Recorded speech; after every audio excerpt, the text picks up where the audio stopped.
భీష్ముడు పాండవుల అరణ్యవాసం చేస్తున్నప్పుడు వారి క్షేమ సమాచారాలన్నీ తెలుసుకుంటూ ఉన్నాడు. వారి ఎదుగుదల గురించి, వారి బలం గురించి కౌరవులకు చెప్తూనే ఉన్నాడు. జాగ్రత్త జాగ్రత్త అని. కౌరవులు ఆ మాటలను పట్టించుకోలేదు. ఘోషయాత్ర పేరుతో పాండవుల వద్దకు వెళ్ళి భంగపడ్డారు. గంధర్వుల చేతిలోనే కాకుండా పాండవుల చేతిలో కూడా తీవ్రమైన పరాభవాన్ని పొందారు. ఈ లోపల పాండవులకు అజ్ఞాతవాసం పూర్తి అయింది. అది కౌరవులు తెలుసుకోక పాండవులపై యుద్ధ ప్రయత్నం చేశారు. అప్పుడు భీష్ముడు యుద్ధం వద్దు అని మొత్తుకున్నాడు, చెప్పాడు కదా. అయినా కౌరవులు ఎవరూ వినలేదు. పాండవులను బంధించి తీరాలని విరాట్ నగరానికి వెళ్ళాడు. అప్పుడు జరిగిన ఉత్తర గోగ్రహణం సందర్భంలో అర్జునుడి చేతిలో భీష్ముడితో సహా కౌరవులందరూ ఘోరంగా ఓడిపోయారు. ఆ ఘటనతో భీష్ముడు అర్జునుడి శక్తిని, పాండవుల సామర్థ్యాన్ని, తాతగారి స్థానంలో ప్రతి సందర్భంలోనూ కౌరవులకు చెబుతూనే ఉన్నాడు. వద్దయ్యా, వదిలేసేయండి, చాలా శక్తివంతులు. కానీ కౌరవులే తాతగారిని పట్టించుకోలేదు, ఆయన మాటలు వినలేదు.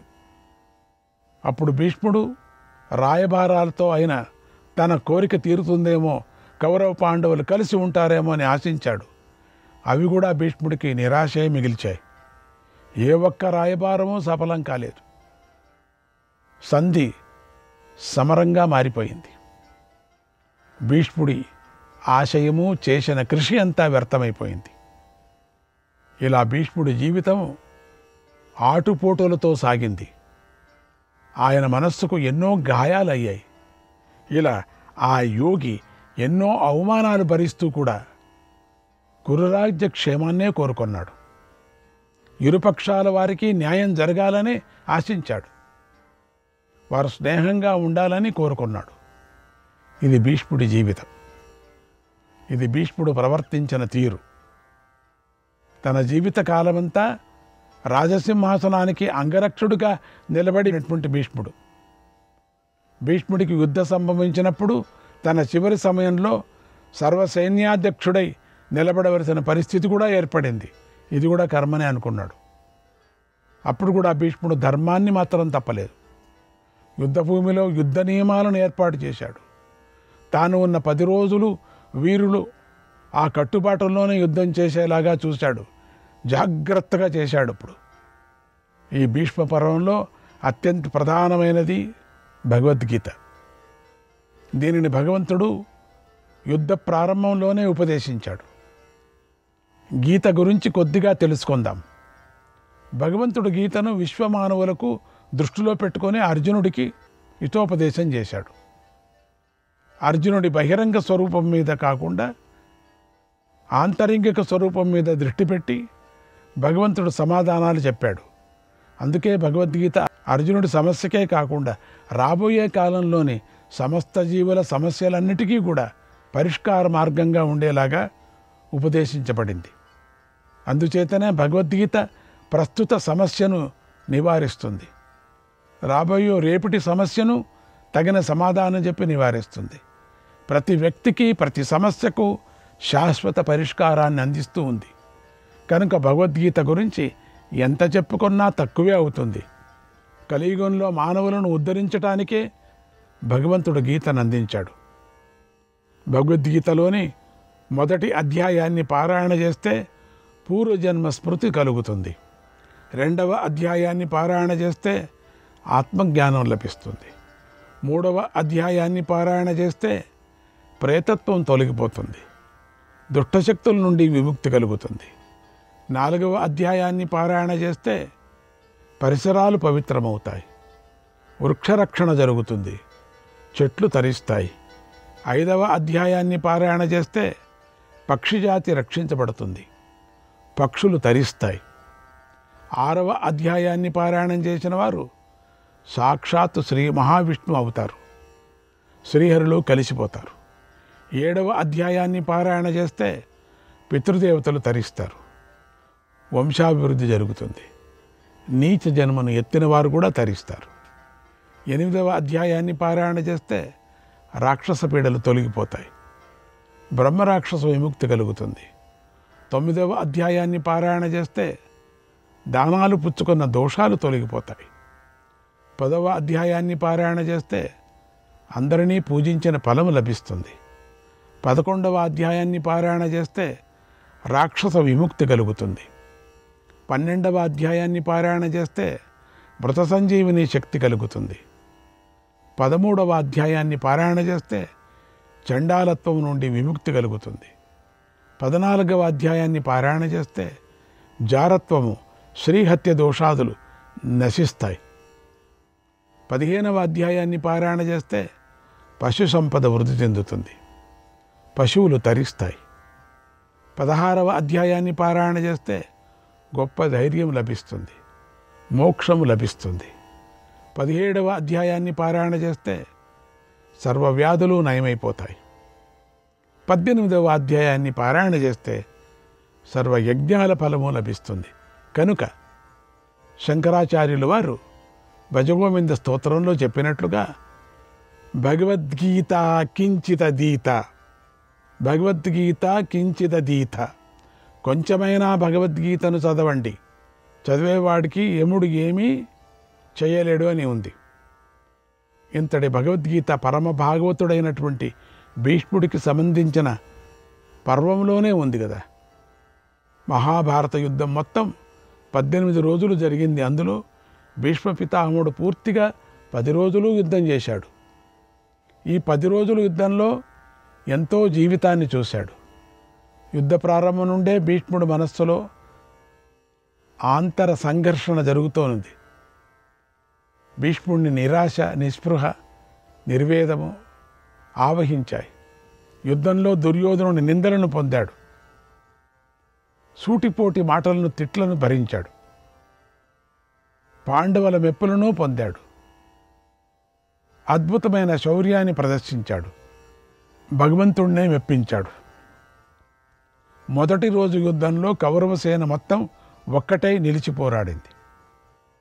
అప్పుడు అర్జునుడు పాండవ సేనను వజ్రవ్యూహంలో నిలబెట్టి భీష్ముడిని ఎదిరించాడు.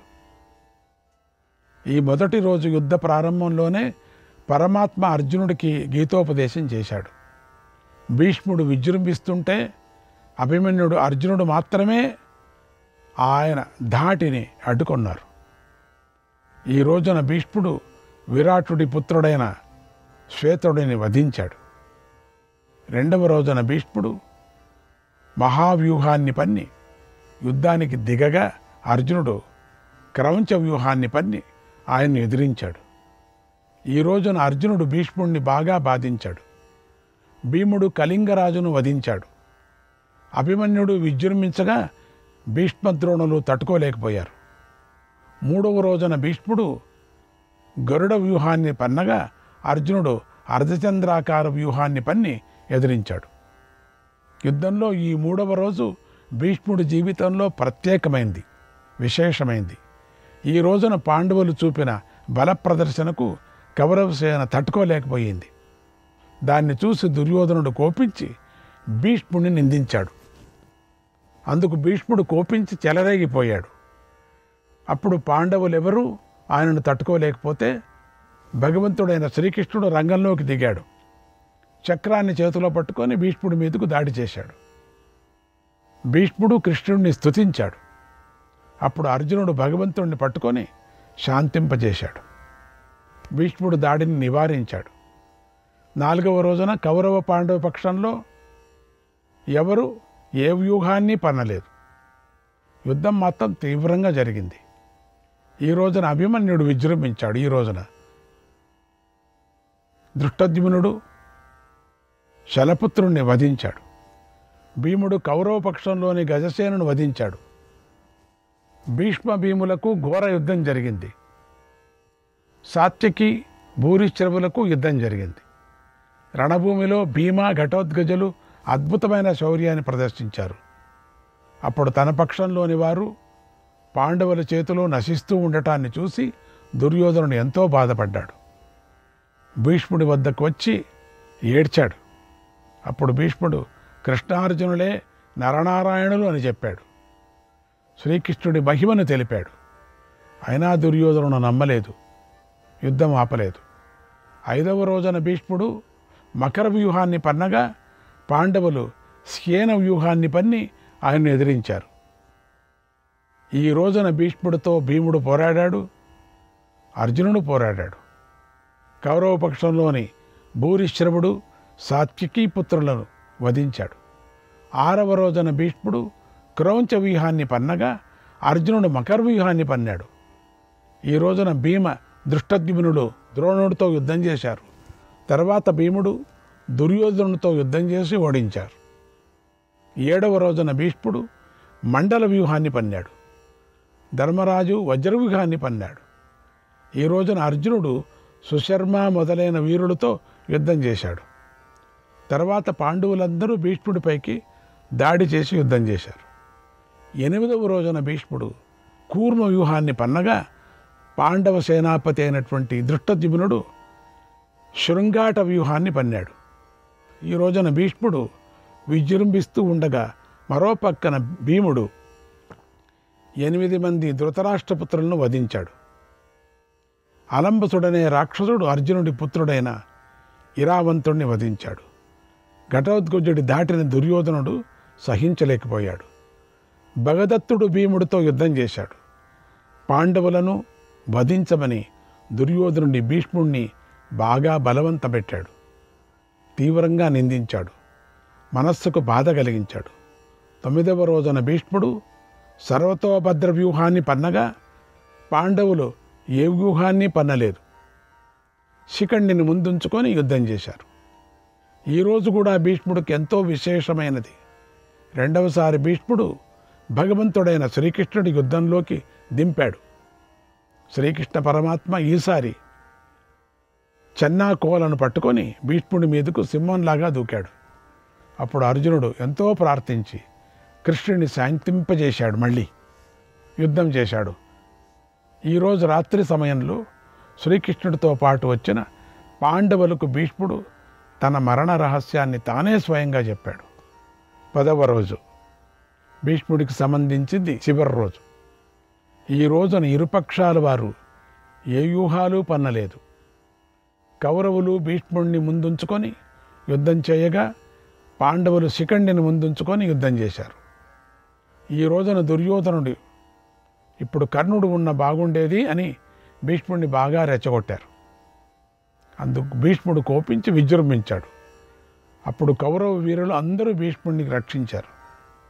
మరోవైపున అర్జునుడితో దుశ్శాసనుడు పోరాడాడు, కానీ అడ్డగించలేకపోయాడు. ఇంకొక వైపున ద్రోణుడు తనకు కనిపిస్తున్న అపశకునాల గురించి అశ్వత్థామకు చెప్పాడు. ఇంతలో భీమార్జునులు కలిసి కౌరవ సేనపై విజృంభించారు. అందరినీ నివారించారు. అప్పుడు భీష్ముడు చేసిన ఆ చివరి యుద్ధంలో అర్జునుడు భీష్ముడి యొక్క ప్రతి విల్లును విరగొట్టాడు. అప్పుడు భీష్ముడు ఇలా అన్నాడు, ఈ పాండవులకు శ్రీకృష్ణుడు అండగా ఉన్నాడు కనుక వీరు బ్రతికిపోయారు. లేకపోతే నా ఒక్క ధనస్సుతో వీరినే కాదు ముల్లోకాలను నాశనం చేయగలను. జరిగిన వినాశనం చాలు.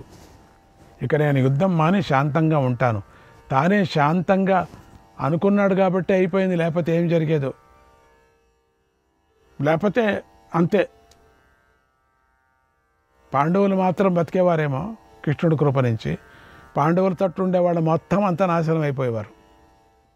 ఇక నేను యుద్ధం మాని శాంతంగా ఉంటానన్నాడు. అంటూ జరిగిన ప్రాణ నష్టాన్ని చూసి ఎంతో బాధపడ్డాడు.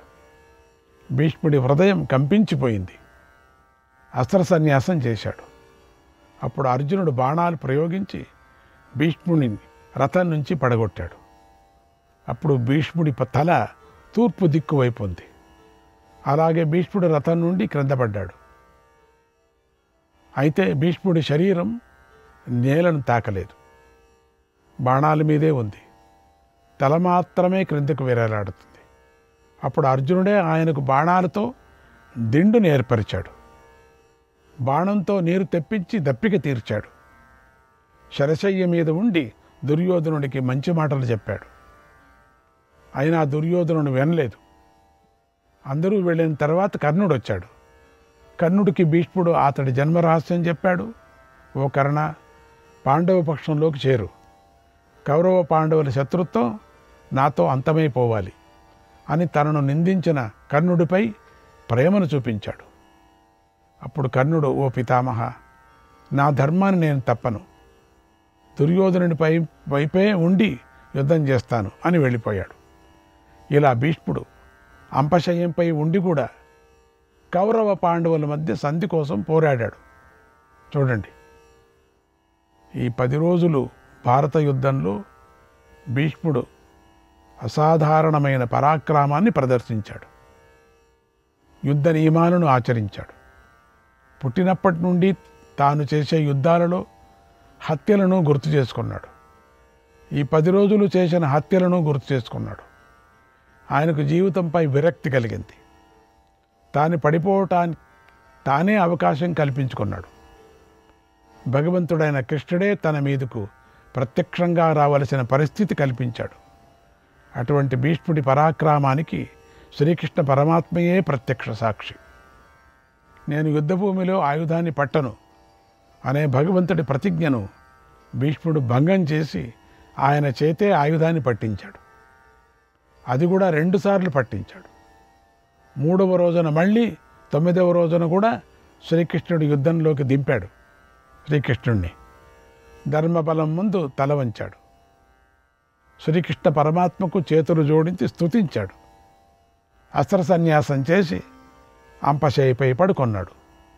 ఉత్తరాయణ పుణ్యకాలం కోసం నిరీక్షించాడు. అన్నిటినీ విడిచిపెట్టి ధర్మాన్ని మాత్రమే పట్టుకొని భీష్ముడు ధన్యుడయ్యాడు. పితామహుడు అంపశయ్య మీద ఉన్నా కూడా లోకానికి చేయవలసిన మేలు చేశాడు. కనుక ఆ ధర్మాలు, ఆ కథలు, ఆ నీతులు, ఆ ఉపదేశాలను ఇంకా రాబోయే శాంతి పర్వం మొదలైన పర్వాలలో మనమంతా విందామా? శ్రీకృష్ణాయ పరమాత్మనే నమః.